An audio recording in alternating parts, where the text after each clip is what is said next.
Nous allons ce matin aborder un sujet très sérieux, très sérieux.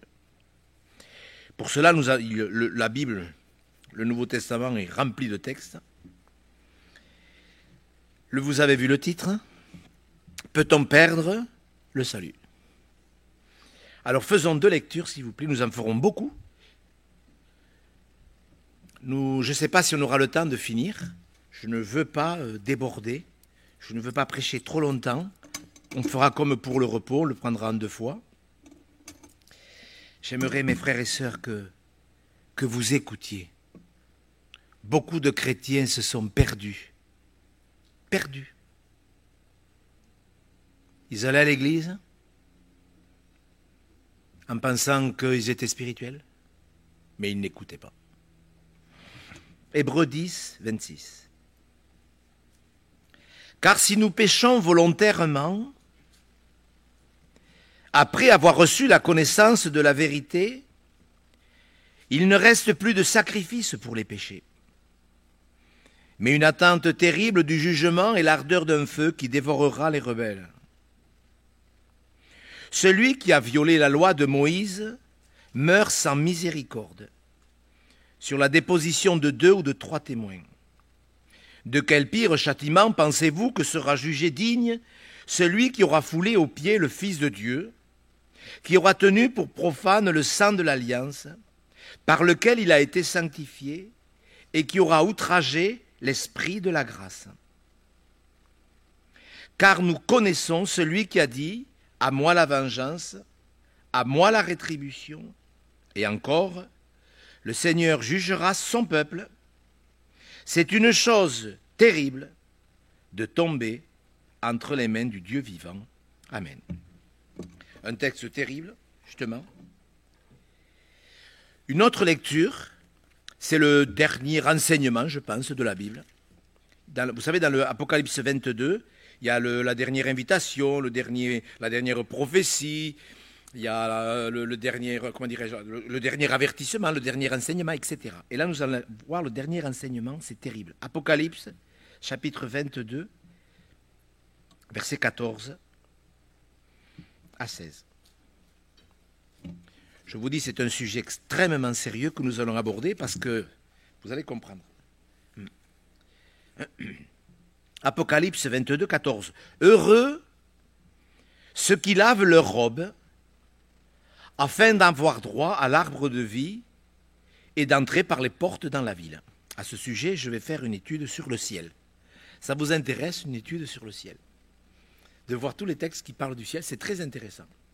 Vous aurez une petite photographie de ce qui vous attend. La porte de la ville. Dehors, les chiens, les magiciens, les débauchés, les meurtriers, les idolâtres et quiconque aime et pratique le mensonge. Moi, Jésus, j'ai envoyé mon ange pour vous attester ces choses dans les églises. Je suis le rejeton de la postérité de David, l'étoile brillante du matin. Amen. C'est signé Jésus, vous le savez. En préparant ce culte, frères et sœurs, j'ai ressenti ce besoin de vous parler de ce sujet sur le salut. Il y a des textes qui devraient nous faire réfléchir. Par exemple, quand Paul parle aux Corinthiens, il leur dit, par exemple, parce que certains sont en train de basculer du charnel dans l'éloignement, il leur dit, mais je vous en supplie, soyez réconciliés avec Dieu. Il parle à des chrétiens. Pourquoi Dieu, supplierait-il les hommes de se réconcilier avec lui s'il n'y avait pas quelque chose de grave derrière? Et si vous lisez le contexte, c'est parce qu'ils ne connaissent pas Dieu. La chair a pris le dessus. Alors c'est un sujet extrêmement compliqué, parce qu'il y a le chrétien charnel qui ne perd pas le salut. Il y a des comportements charnels, c'est dommageable. Mais on ne perd pas le salut parce qu'on est charnel. Mais le fait d'être charnel peut nous amener à nous éloigner vraiment de Dieu. Et les pasteurs, écoutez-moi bien, frères et sœurs, parce que les chrétiens qui ne lisent pas la Bible, qui ne s'édifient pas eux-mêmes, j'ai mis ce verset, Jude 20, Jude 20, c'est facile à retenir, hein? Jude 20. Édifiez-vous vous-même sur votre très sainte foi. Mes frères et sœurs, vous attendez, à juste titre, que les serviteurs de Dieu vous enseignent. Et vous avez absolument raison. Mais vous devez vous-même vous édifier sur votre très sainte foi. Vous avez cette responsabilité, sinon vous ressemblerez à des chrétiens qui sont ballottés à tout vent de doctrine. Je sais de quoi je parle, j'ai assez de renseignements et d'informations pour savoir que des chrétiens sont incapables de savoir si on peut perdre ou pas le salut. Mais enfin, je suis pasteur, mais je suis chrétien. Et la première semaine de ma vie avec Dieu, je savais pertinemment, en lisant le Sermon sur la montagne, donc là, les premières choses que l'on lit dans les Saintes Écritures, qu'un chrétien peut perdre le salut. C'est d'une... Mais franchement, ça ne peut pas être plus clair.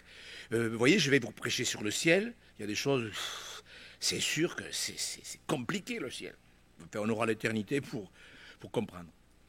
Mais penser qu'on ne peut pas perdre le salut, c'est vraiment grave. Et les pasteurs qui enseignent qu'on ne peut pas perdre le salut sont des ouvriers trompeurs, des faux enseignants, sont des prophètes de malheur. Je prends des expressions bibliques, vous ne vous inquiétez pas, je ne m'aviserai pas à prendre des choses anti-bibliques. Ces mercenaires, ces faux pasteurs, ces faux ouvriers veulent à tout prix garder les chrétiens dans l'Église et sont prêts à rabaisser le niveau pour ne pas les heurter. C'est ça. Et les pasteurs qui m'écouteraient, je vous prie de prendre en considération ce texte de Jacques chapitre 1, ou chapitre 3, pardon, verset 1. Il est dit que nous qui enseignons, nous serons jugés sévèrement. C'est écrit? Je l'ai mis, je crois, Aldric. C'est sérieux, mes frères et sœurs. Et les pasteurs, je vous le dis, parce que je vous aime. Des fois, on me dit, Monsieur Go, on me l'a dit une fois en pastoral, Monsieur Go, vous n'aimez pas les pasteurs. Et j'ai dit, mais c'est exactement l'inverse. C'est parce que je vous aime que je vous dis ces choses. Parce que quand on aime, on dit les choses. Et la parole de Dieu, elle est catégorique, les pasteurs seront jugés plus sévèrement. Vous savez, Jésus un jour a dit à des docteurs, des pasteurs, vous parcourez la terre pour en faire un prosélyte. Vous vous rendez compte de la somme d'efforts.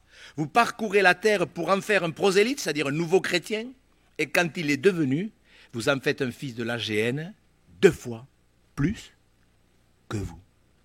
Ça veut dire que ces pasteurs qui faisaient de l'évangélisation étaient dans les ténèbres. Parce qu'ils n'obéissaient pas à la parole de Dieu. Et bien sûr qu'il faut obéir aux conducteurs. Est-ce que c'est écrit, Hébreux 13, 7, obéissez à vos conducteurs et ayez pour eux de la déférence. Pourquoi? Hébreux 13, 17. Pourquoi? Pourquoi il faut obéir aux conducteurs? Mais aux conducteurs qui prêchent la parole. Aux conducteurs qui honorent la parole. Les conducteurs. Écoutez-moi, si vous avez un pasteur qui vous enseigne la sécurité éternelle, moi je vous conseille de réfléchir à votre place dans l'église où vous êtes. Parce qu'ils vous perdront. Il y a quelques années, je ne pense pas que j'aurai le temps de tout voir, mais je voudrais vous dire quelques préliminaires de ces choses. Il y a quelques années, j'étais avec ma femme, on était en congé, on était dans une église, une autre dénomination que celle dans laquelle j'étais. Et bien sûr, on est entré, on a écouté le sermon, et je ne savais pas que le pasteur qui prêchait était le président de la fédération dans laquelle il se trouvait. Et à la fin, il est venu nous saluer, et il me dit, voilà, vous êtes d'où? Ben, je suis de Toulouse. Ah bon? Ah mais je connais quelqu'un à Toulouse.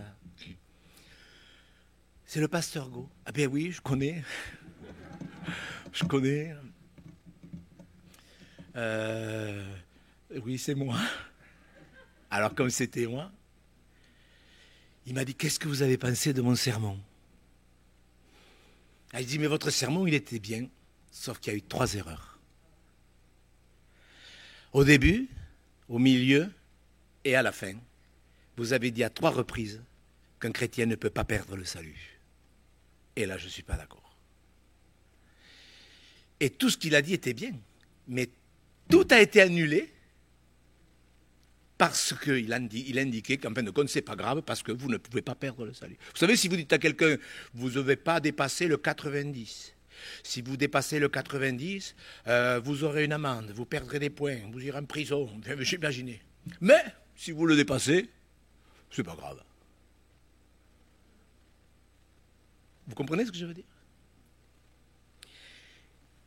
Mes frères et sœurs, je vous le dis parce que la doctrine de la sécurité éternelle vient directement de l'enfer. Écoutez-moi, ce que je vous dis, je l'ai pesé, vous comprenez bien que j'ai réfléchi.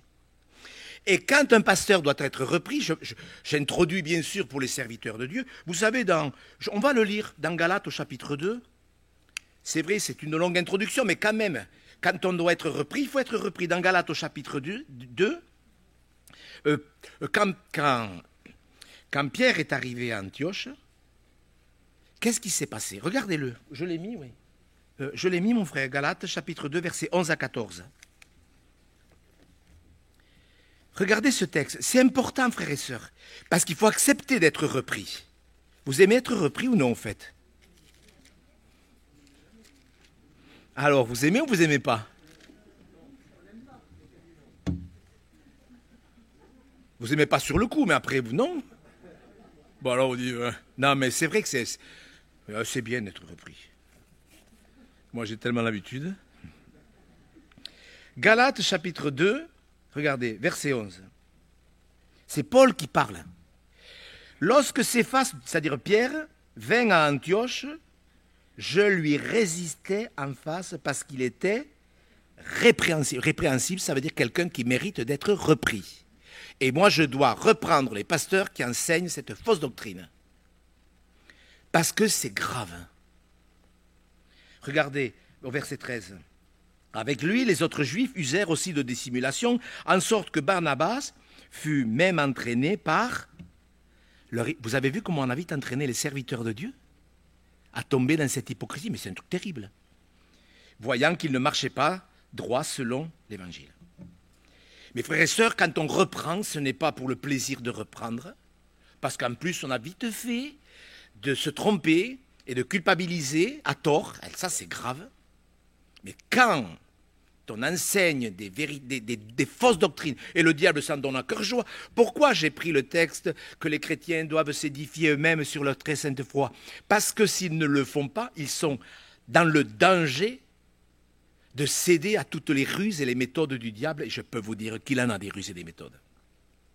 Donc, Paul a résisté à Pierre, c'est écrit dans la Bible, c'est pas du tout dans le but de cafeter un mauvais comportement de Pierre, c'est pas n'importe qui, c'est l'apôtre Pierre.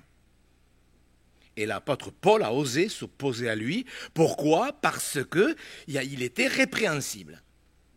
Et les pasteurs, si vous prêchez la sécurité éternelle, moi je vous le dis, vous devez accepter d'être repris. Je sais, ça ne vous plaît pas, mais ça ne fait rien. Je vous le dis. Le problème est aggravé par cette légèreté, je vous dis, que les chrétiens ne lisent pas la parole de Dieu, donc ils ne s'édifient pas. Le résultat, c'est qu'ils sont en difficulté. Vous devez vérifier ce que l'on vous enseigne. C'est pour ça que même avant de lire certains livres, vous devriez lire la Bible 1 ou 2 fois en entier. Franchement, je ne pense pas que c'est le bout du monde. Il y a des chrétiens, des nouveaux chrétiens qui lisent des bouquins. Alors, bien sûr, il y a dans toutes les pages, il y a Alléluia, le Saint-Esprit. Alors, bien sûr, tu vois Alléluia et le Saint-Esprit dans toutes les pages, tu te dis, bon, ben, c'est un bouquin spirituel. Mais ce n'est pas parce qu'il y a écrit Alléluia et le Saint-Esprit et gloire à Dieu que c'est un bouquin spirituel. Et si vous ne connaissez pas la Bible, vous allez accepter des fausses doctrines. C'est comme ça que ça marche. Si vous ne veillez pas attentivement sur votre âme, vous ne vous en sortirez pas. Écoutez, ce n'est pas moi qui le dis, je n'avais pas le temps d'expliquer ça. L'ennemi, c'est un truc de fou, a réussi à introduire dans des églises entières, des dénominations entières, la fausse doctrine de la sécurité éternelle. Et je peux vous dire que c'est un grand péché. Alors des fois on me dit, vous savez quand je parle comme ça, il y a des grands péchés, je vais recevoir des mails, mais monsieur Gault, parce qu'on leur a dit aux gens, les grands péchés ça n'existe pas. Donc ils vont me dire, voilà, monsieur Gault, les grands péchés ça n'existe pas. Quand vous lisez la Bible, moi je peux vous dire que les grands péchés ça existe. Lisez avec moi dans l'Exode s'il vous plaît, au chapitre 32. Il faudrait faire une étude justement sur les grands péchés. Je sais, c'est mon introduction, je reviendrai là-dessus peut-être dans 15 jours. Mais regardez avec moi, c'est dans le livre de l'Exode, pardon. Exode. Dans le livre de l'Exode, au chapitre 32, vous savez ce qui s'est passé. Moïse est monté sur la montagne, les Hébreux s'impatientent et ils commencent à râler et il demande à Aaron de leur faire un dieu. Le Dieu, Jéhovah. Fais-nous un dieu. Et regarde, on ne va pas lire ça, mais il va céder. Il va céder à Aaron. Vous savez, quand on cède au peuple, pour faire plaisir au peuple, etc. Mais regardez, on va lire ce qui nous intéresse. Exode 32, verset 21. Moïse dit à Aaron, mais que t'a fait ce peuple pour que tu l'aies laissé commettre un si grand péché? Aaron répondit, que la colère de mon Seigneur ne s'enflamme point. Tu sais toi-même que ce peuple est porté au mal. Bien sûr, c'est la faute au peuple. C'est facile, vous savez, de tout mettre sur les chrétiens. Ils m'ont dit, fais-nous un Dieu qui marche devant nous. Verset 24, je leur ai dit que ceux qui ont de l'or s'en dépouillent. Ils me l'ont donné, je l'ai jeté au feu, il en est sorti ce veau. Moïse vit que le peuple était livré au désordre. Vous avez vu quand on commence à... Et qu'Aaron l'avait laissé dans ce désordre. Aaron l'avait laissé dans ce désordre, exposé à l'opprobre parmi ses ennemis. Ça va être terrible, regardez le résultat. Verset 28. Les enfants de Lévi firent ce qu'ordonnait Moïse et environ 3000 hommes parmi le peuple périrent en cette journée. Verset 30. Le lendemain, Moïse dit au peuple, vous avez commis un grand péché. Verset 31, Moïse retourna vers l'Éternel et dit, ah, ce peuple a commis un grand péché. Mes frères et sœurs, il y a de grands péchés. La doctrine de la sécurité, la fausse doctrine de la sécurité éternelle est un grand péché parce qu'elle éloigne les hommes de Dieu. Ce qu'a fait Aaron, éloigner les gens de Dieu. Il y a de grands péchés. Même Jésus en a parlé. Quand Pilate, vous savez, Pilate faisait l'intéressant quand il lui a dit, mais ne sais-tu pas que j'ai le pouvoir de te relâcher ou le pouvoir de te crucifier? Jésus lui a répondu, mais tu n'aurais sur moi aucun pouvoir s'il ne t'avait été donné d'en haut. Et celui qui me livre à toi commet un plus grand péché. Et je peux vous dire que Judas, le pasteur Judas, a commis un plus grand péché que Pilate. Il y a des grands péchés, j'aimerais vous l'expliquer, mais la doctrine de la sécurité éternelle, c'est un grand péché. Quand David dit dans le psaume 19, « Préserve-moi de l'orgueil, afin que je ne commette pas de grands péchés. » Mes frères et sœurs, je vous le dis, moi bien sûr que je suis ému et que je suis passionné, parce que je sais le danger. Je sais dans quel pétrin sont les chrétiens. C'est grave, mes frères et sœurs. Il faut que nous nous appliquions. Est-ce que notre nom peut être effacé du livre de vie? Est-ce que c'est écrit? À qui le Seigneur, Apocalypse 2, verset 5, c'est à l'église d'Éphèse. D'Éphèse ou oui, d'Éphèse. Non, de Sardes. Je ne me rappelle plus. Oula. Ah, si j'étais mieux entouré. Ouais. Apocalypse 2. Regardez mes frères et sœurs, c'est à Sardes. Apocalypse 3, pardon. Apocalypse 3, voyez, verset 4. Cependant, tu as à Sardes quelques hommes qui n'ont pas souillé leurs vêtements. Ils marcheront avec moi en vêtements blancs, parce qu'ils en sont dits. Celui qui vaincra, voyez que c'est individuel. Il parle aux églises, mais il finit toujours par l'individu. Celui qui vaincra sera ainsi revêtu de vêtements blancs. Je n'effacerai pas son nom du livre de vie. Mes frères et sœurs, il me faudrait 5 ou 6 réunions pour vous prendre la centaine de textes dans le Nouveau Testament qui nous montrent qu'un chrétien peut perdre le salut. Bien sûr qu'il faut aller loin, il faut vraiment descendre dans le péché, mais on peut perdre le salut. Un péché, écoutez-moi frères et sœurs, je vais vous donner quelques éléments. Un péché, il faut le régler. Les faiblesses, les manquements, tout ça, bon. Est-ce que vous avez des faiblesses? Ben oui, tous, moi le premier. Mais il faut. Alors bien sûr, il y en a qui vont vous dire l'inverse. Les faiblesses, les manquements, vous allez aller en enfer. Non, non, non, non, on ne va pas en enfer parce qu'on a des faiblesses et des manquements, vous voyez, etc. Moi, par exemple, un exemple. Moi, par exemple, on m'a demandé, quelqu'un qui fume.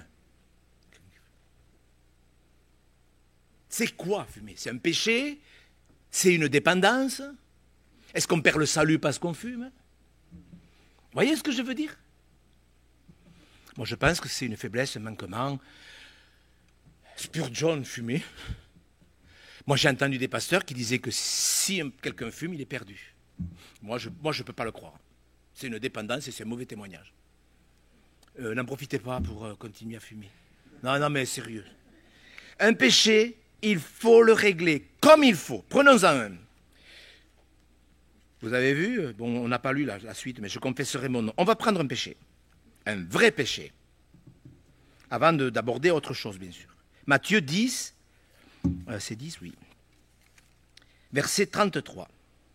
Jésus enseigne par rapport au baptême, par rapport au témoignage, etc. Et regardez bien ce qu'il dit. Matthieu 10, 32. Regardez bien, c'est très sérieux, c'est des choses solennelles, c'est lié à notre témoignage. Matthieu 10, 32, c'est pourquoi quiconque se déclarera publiquement pour moi, je me déclarerai moi aussi pour lui devant mon Père qui est dans les cieux. Donc, le jour de votre baptême, quand vous avez témoigné publiquement que Jésus-Christ était Dieu votre Sauveur, Jésus dit qu'il se déclarera pour vous devant le Père. Gloire à Dieu. Mais quiconque me reniera devant les hommes, je le renierai aussi devant mon Père qui est dans les cieux. Vous êtes d'accord? Jésus est catégorique. Celui qui me reniera, je le renierai devant mon Père qui est dans les cieux. Vous connaissez quelqu'un qui a renié Jésus? L'apôtre Pierre.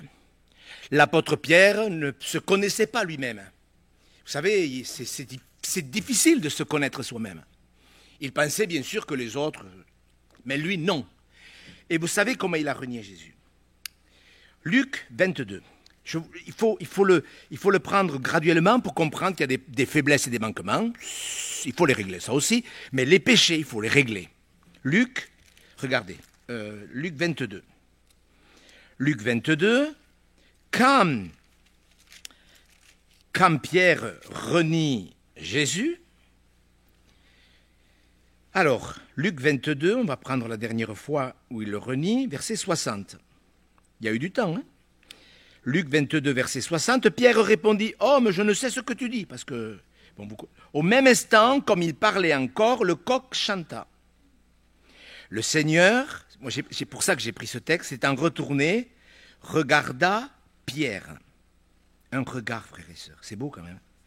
Et Pierre se souvint de la parole que le Seigneur lui avait dite, avant que le coq chante aujourd'hui, tu me renieras 3 fois. Et étant sorti, il pleura amèrement.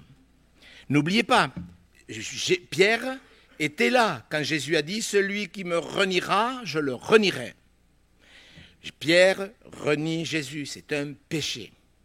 Le regard de Jésus, des fois il n'y a pas la peine, vous savez, pas la peine de faire des grands discours. Le regard de Jésus a suffi à ce que Pierre pleure sur ses péchés.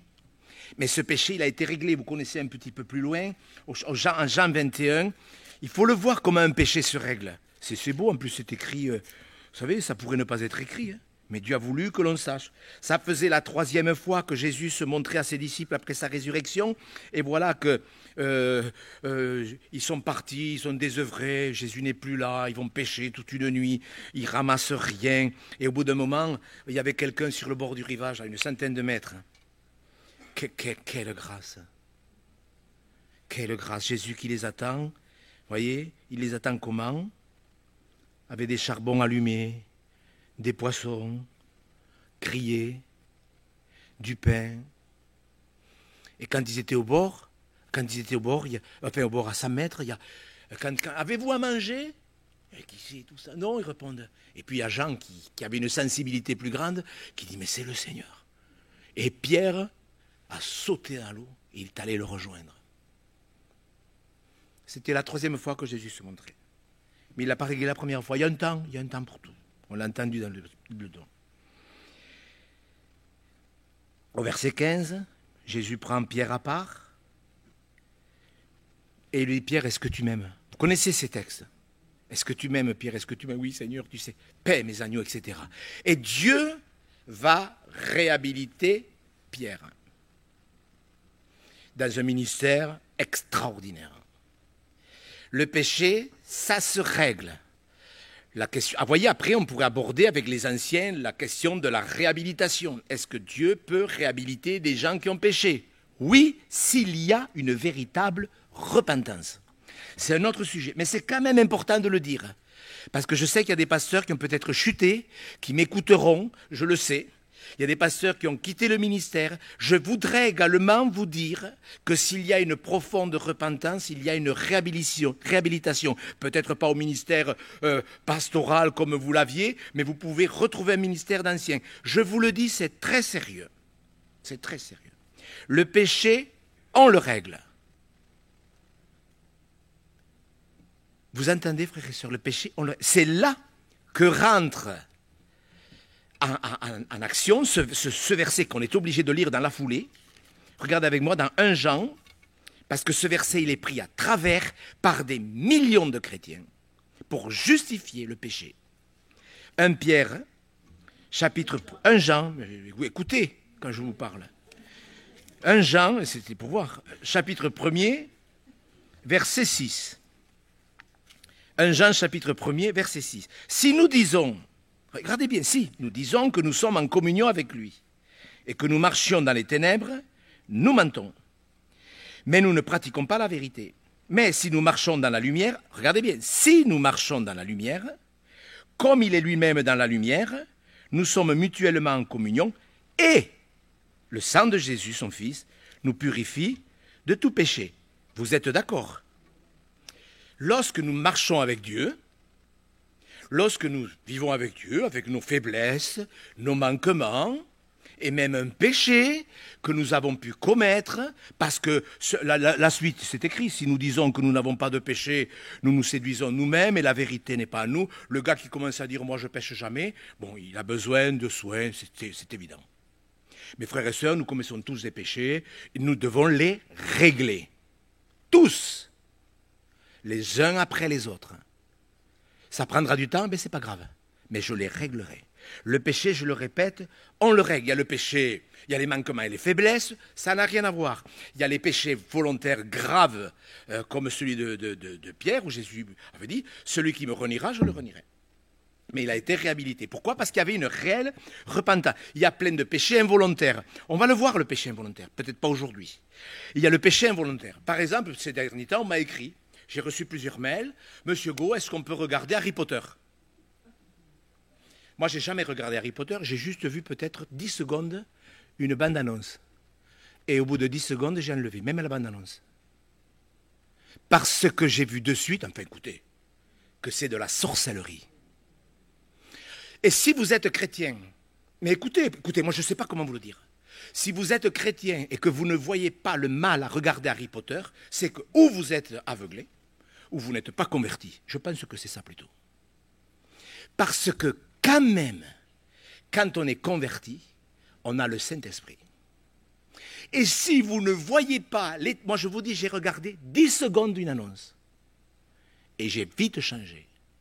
Parce qu'il n'entrera pas dans mon cœur et dans ma maison des ténèbres. Et si vous acceptez joyeusement de regarder Harry Potter au nom de l'imaginaire, parce que c'est présenté comme ça, parler, bien sûr, ils ne vont pas vous dire que c'est de la sorcellerie. Oui, mais c'est imaginaire. Non, c'est de la sorcellerie. Frères et sœurs, je sais bien que, comme je l'ai marqué dans Acte 17-30, Dieu ne tient pas compte des temps d'ignorance. Mais mes frères et sœurs, moi je vous le dis, je ne parle pas des païens. Les païens, ils sont dans les ténèbres, ils sont aveugles. Mais quand un chrétien ne voit pas ça, ou même, comme je l'ai entendu, des chrétiens qui ont conseillé à leurs enfants, des chrétiens, de regarder Harry Potter, moi je vous le dis, ces gens-là ne sont pas nés de nouveau, ou comme Michael me le disait dernièrement, ou alors ils ne sont plus nés de nouveau. Écoutez, je sais, ça ne va pas vous plaire, mais ça ne fait rien. Moi j'ai envie que vous alliez au ciel. Je préfère que vous me faisiez la tête pendant 6 mois, mais après que vous vous repentiez. Parce que si vous tolérez ces choses, vous irez en enfer. Écoutez, comment voulez-vous que je vous le dise? Deutéronome 18. C'est un texte que tous les chrétiens devraient connaître par cœur. Par cœur. Enfin, par cœur, peut-être pas tous les mots, mais moins pouvoir le citer. Et je peux vous dire que le Saint-Esprit agit. Moi, je me souviens d'une sorcière que j'ai rencontrée un jour dans un magasin qui disait la bonne aventure. Et j'ai demandé, vous croyez en Dieu? Oui. J'ai dit, vous savez que vous travaillez pour le diable? Elle était folle. Et elle s'est convertie. Elle s'est mise à pleurer. Elle m'a demandé d'aller chez elle. Elle a fait une expérience avec Dieu. Elle est morte quelque temps après. Mais je lui ai dit, écoutez, j'ai demandé au gars du magasin, est-ce que vous avez une Bible? Il avait une Bible. Et je lui ai lu Deutéronome 18, verset 10. Qu'on ne trouve chez toi, dans ta maison, mon frère, dans ta maison. Ta maison, c'est la télévision aussi. Personne qui fasse passer son fils ou sa fille par le feu. Personne qui exerce le métier de devin, d'astrologue. Amusez-vous à regarder les trucs astrologiques. Amusez-vous-y. Amusez-vous-y pour vous amuser. D'augure, de magicien, d'enchanteur. Personne qui consulte ceux qui évoquent les esprits ou disent la bonne aventure. Personne qui interroge les morts. Car quiconque fait ces choses est en abomination à l'Éternel. Bon, écoutez, il y a d'autres textes comme ça, vous pouvez les chercher.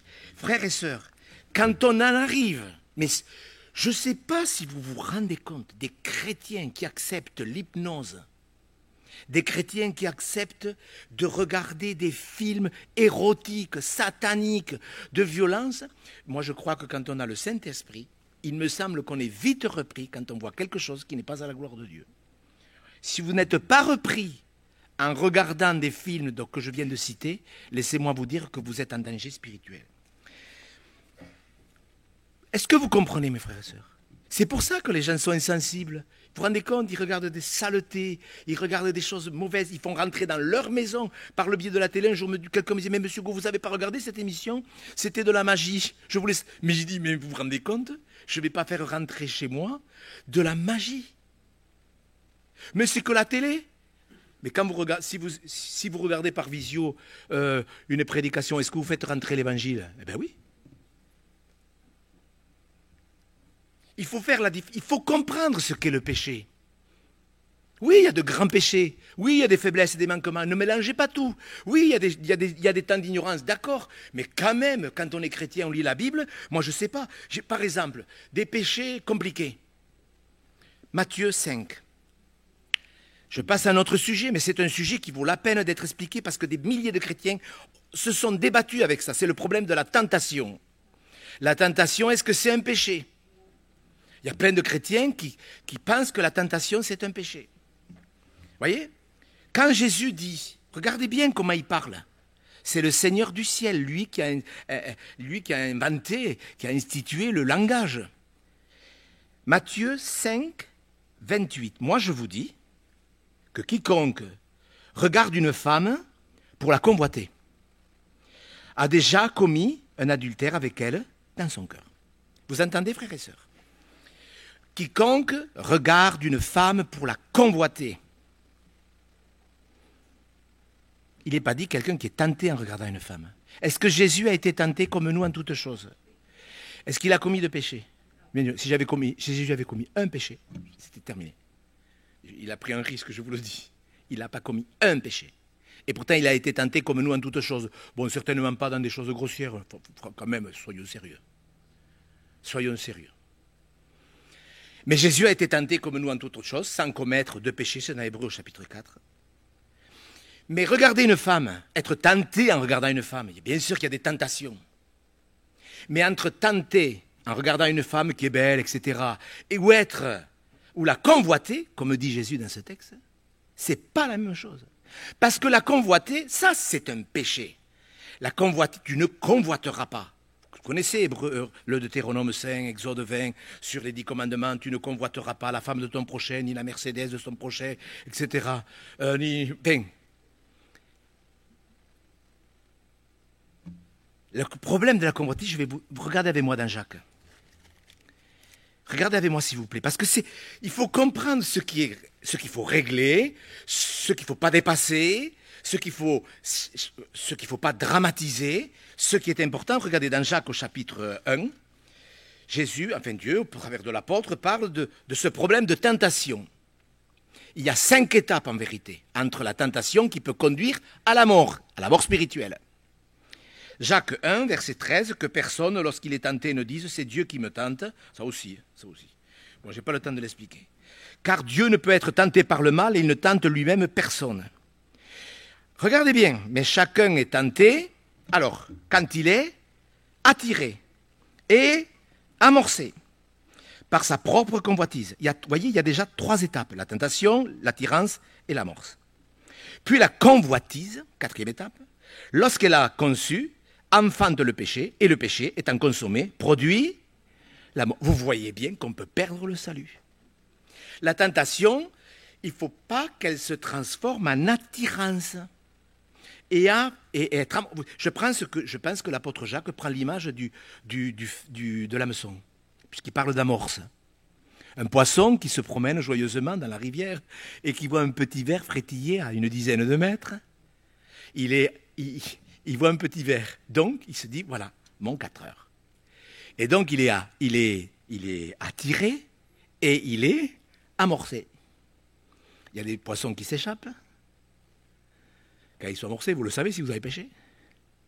Il y a des poissons qui restent accrochés. Quand on est au stade de l'amorçage, c'est déjà très inquiétant. Mais, à partir de l'amorce, la convoitise, c'est-à-dire que je le veux. Jésus dit, celui qui regarde une femme pour la convoiter, c'est-à-dire qu'il ne la regarde pas pour la regarder. Il la regarde parce qu'il a calculé comment il va arriver à ses fins pour pouvoir coucher avec elle. Écoutez, moi je vous le dis comment il faut le dire.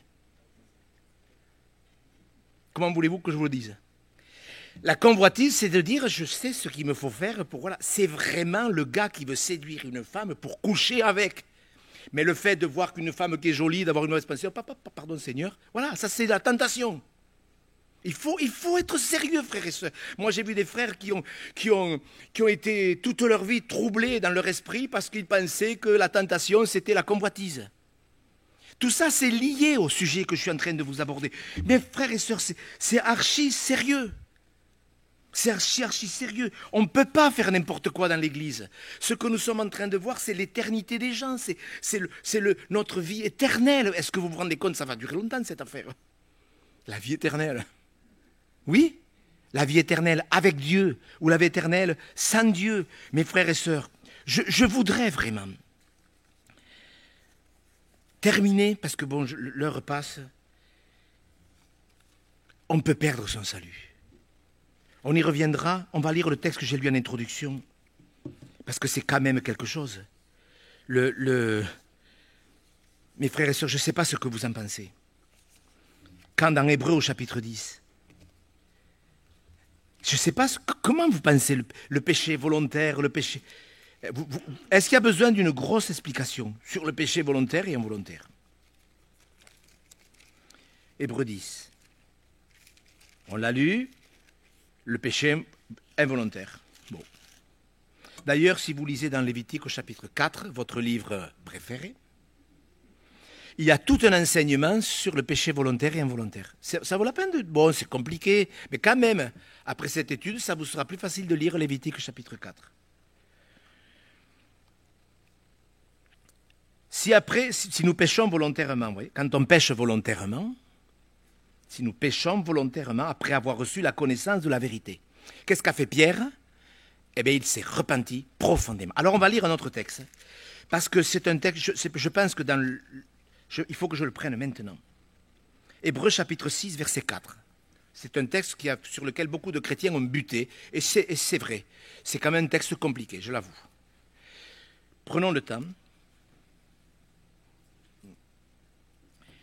Hébreux chapitre 6, verset 4. Il est impossible, alors regardez bien, on a affaire à des chrétiens, je pense, que ceux qui ont été une fois éclairés, qui ont goûté le don céleste, qui ont eu part au Saint-Esprit, est-ce que c'était des chrétiens? Ben oui, franchement. Qui ont goûté la bonne parole de Dieu et les puissances du siècle à venir, et qui sont tombés, soient encore renouvelés et amenés à la repentance, puisqu'ils crucifient pour leur part le Fils de Dieu et l'exposent à l'ignominie. Alors il y a des chrétiens qui ont dit, Monsieur Gau, je suis tombé, j'ai chuté, j'ai péché, et ce texte me revient toujours à cœur qu'il est impossible que ceux qui ont chuté soient renouvelés. Je peux vous dire que le diable, il connaît bien la Bible aussi. Mais qu'est-ce que ça veut dire? Écoutez-moi les frères, écoutez-moi les sœurs. Ce texte veut dire qu'il est impossible que quelqu'un qui a accepté Jésus-Christ et qui a péché soit renouvelé s'il ne se repent pas profondément. Je vous donne un exemple. J'étais dans une religion, j'avais pour sauveur un autre Dieu que Jésus-Christ. Je me convertis, je sais qu'il n'y a qu'un médiateur entre Dieu et les hommes, il n'y a qu'un sauveur. J'abandonne tout ça, et un jour je veux marcher quand même avec Dieu, mais au travers de cet ancien Dieu que je servais avant. Il est impossible que je ne sois ramené à la vie si je ne repasse pas par le calvaire. Est-ce que vous comprenez? La preuve du péché de Pierre, il s'est repenti, Jésus avait dit, celui qui me reniera, je le renierai. Il s'est repenti et Dieu l'a réhabilité. Ce texte dit, oui, c'est impossible que celui qui était né de nouveau et qui abandonne le Seigneur soit renouvelé, mais bien sûr, s'il ne passe pas par la repentance réelle. Pas des repentances du bout des lèvres, une profonde repentance. Et regardez avec moi dans 2 Pierre, c'est vrai que c'est terrible ça. Dans 2 Pierre, attends, mais avant quand même, je voudrais vous parler des églises de l'Apocalypse. Dans les églises de l'Apocalypse, Jésus parle à l'église de Sardes, justement. Et on va le lire, on va d'abord aller dans l'Apocalypse. Pour conclure ce que je vous dis, parce que il ne peut pas y avoir de réhabilitation sans repentance. Mais la repentance réhabilite n'importe qui dans la grâce. S'il y a repentance. Regardez dans l'Apocalypse, on va juste lire 2 textes sur 2 églises qui sont en difficulté. Apocalypse 3, les chrétiens de Sardes, ils ne sont pas en forme, je vous le dis. Regardez ce que Dieu leur dit. Voici ce que dit celui qui a les 7 esprits de Dieu et les 7 étoiles. Je connais tes œuvres, je sais que tu passes pour être vivant et tu es mort. Donc, vous voyez, vous savez, la comédie, on peut la faire avec les hommes, mais on ne peut pas la faire avec Dieu. Tu passes pour être vivant. C'est facile, une église qu'elle paraisse vivante, vous savez, un peu d'ambiance, beaucoup de tralala, et on passe pour être vivant. Mais il peut y avoir beaucoup de morts. Qu'est-ce que Dieu dit? Rappelle-toi donc, verset 3, comment tu as reçu la parole, garde-la et repens-toi et tu retrouveras, etc., etc. Donc, la repentance réhabilite les gens dans la grâce. Regardez à l'église de Philadelphie. L'église de Philadelphie, c'est pareil. Non, ce n'est pas Philadelphie. C'est une église qui est un peu plus en difficulté. C'est l'église de Pergame. C'est l'église. Dans l'église de Pergame, il y a le trône de Satan. Je peux vous dire que c'est une église qui est en difficulté plus profonde encore. Apocalypse 2, verset 13. Je sais où tu demeures. Je sais que là est le trône de Satan. Prenez compte? Tu retiens mon nom, etc. Qu'est-ce que le Seigneur lui dit au verset 16? Repens-toi donc. Et etc. Celui qui vaincra, je lui donnerai un caillou blanc, etc., etc.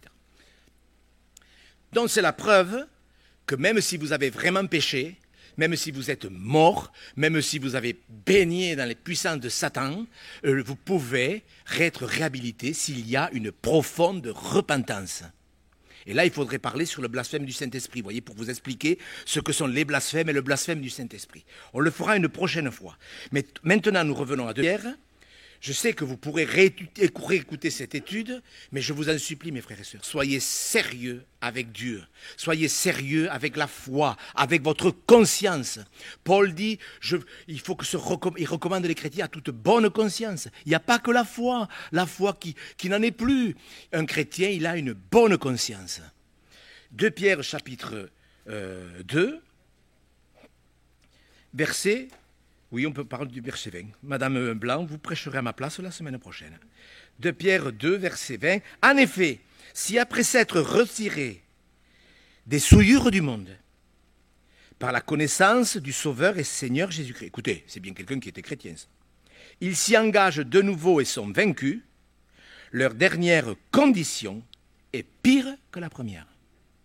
Vous voyez qu'un chrétien, quand il perd le salut, sa condition est pire qu'avant sa conversion. Car mieux valait pour eux n'avoir pas connu la voie de la justice que de l'avoir connue et de se détourner du saint commandement qui leur avait été donné. Il leur est arrivé ce que dit un proverbe vrai, le chien est retourné à ce qu'il avait vomi et la truie lavait ses vautrées dans le bourbier. Vous voyez que la Bible s'explique par la Bible. Vous vous rappelez dans l'Apocalypse, dehors les chiens. Quelqu'un un jour m'a dit, monsieur Gouy, j'ai un chien. Elle venait de se convertir, j'ai un chien, est-ce qu'il faut que je m'en débarrasse parce que j'ai vu dehors les chiens. Et il dit, non. Mais voyez, bon, c'était avec 8 jours de conversion, 8 mois. 8 mois, c'est plus grave, mais c'est 8 mois. Bon. Mais voyez, la Bible s'explique par la même. Le chien, dans la Bible, c'est le chrétien qui revient aux choses païennes, il revient à ce qu'il a vomi. Il ne peut pas être sauvé, mais il peut l'être s'il y a une profonde repentance. Oui, mes frères et sœurs, on peut perdre le salut. Ne pas le réaliser quand on s'est converti, c'est qu'il y a un problème ou de conversion ou alors de légèreté. Vous savez, quand on est léger, vous vous rappelez ce que Dieu a dit à Belshazzar? Tu as été pesé dans la balance et tu as été trouvé léger. Et Daniel lui dit, mais tu savais ces choses, tu t'es pas humilié. Tu les savais. Ton père, tu te rappelles l'expérience qu'il a fait? Enfin, moi, je parle en français courant. Tu te rappelles ton père? Tu sais ces choses, mais tu t'es pas humilié. Mais le problème, c'est que maintenant, c'est trop tard. Mes frères et sœurs, que Dieu ne nous trouve pas légers. Vous voulez que Dieu vous dise, tu as été trouvé léger? Personne n'a envie de ça. Si vous croyez à la sécurité éternelle, vous vous fourvoierez en enfer. Mes frères et sœurs, nous avons un Dieu exigeant. Il a donné sa vie sur la croix pour que nous ouvrir le ciel. Que personne ne vienne me chanter que c'est trop dur ce genre d'exhortation, parce que je sais à quoi je m'attends. Des gens, monsieur Go, vos prédications, vous culpabilisez les gens. Je culpabilise les gens en leur disant qu'il y a des faux prophètes qui vous enseignent de fausses doctrines, ou je vous aime. Moi, je crois que j'aime les gens. Oui, tous. Presque. Si, je vous aime. On aime les gens, quand on aime la parole, je crois qu'on aime les gens. Mes frères et sœurs, le salut, c'est sérieux. Je disais à un homme qui a divorcé il y a quelque temps, je dis, il était dans une grande épreuve. Je dis, vous savez, au ciel, il aura des divorcés. Parce qu'en plus, c'est pas sa faute en plus. Et vous savez, j'ai dit, c'est dommage de rater son foyer, c'est clair. Mais c'est beaucoup plus grave de rater son éternité. Vous comprenez ce que je veux dire? Alors ne me faites pas dire ce que je n'ai pas dit.